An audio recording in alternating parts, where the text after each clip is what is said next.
Hello, governors.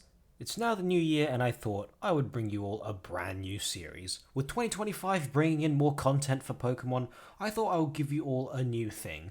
This new series will be called Retrospective, where I look back on the history of Pokemon games and see how things have changed over time, or if anything new will be on its way. So, welcome to Retrospective.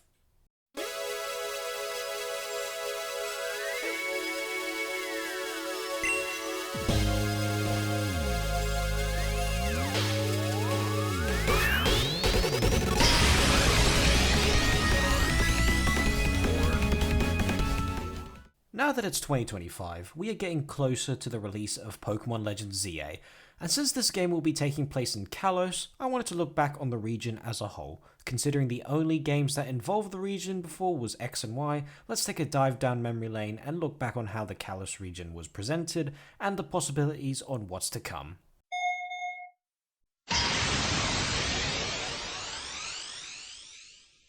So to get to the beginning of X and Y, we have to rewind 11 years back.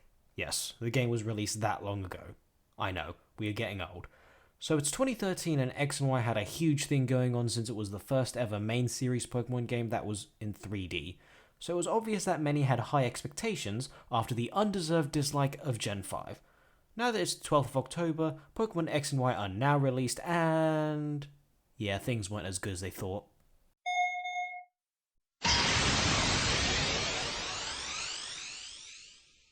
To be fair, I will point out some of the good stuff that came from X and Y. We got a bunch of cool Pokemon, Mega Evolution was created, despite me not liking it, and the Fairy type was added, which in turn nerfed the overpowered Dragon type.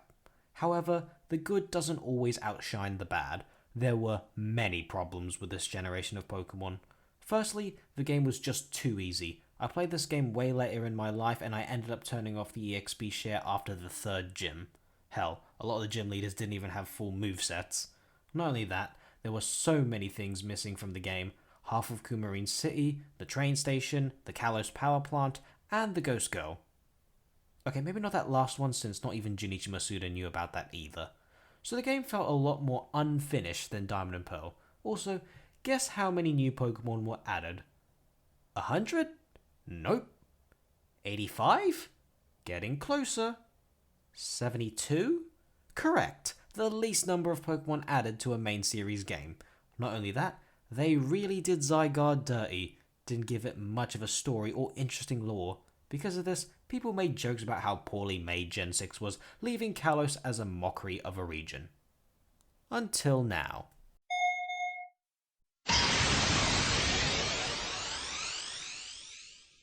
Ever since its announcement, Legends ZA has been the topic of potentially redeeming the Kalos region as a whole. Since the success of Legends Arceus, this game will have a ton of potential in making a better story and provide more interactive gameplay.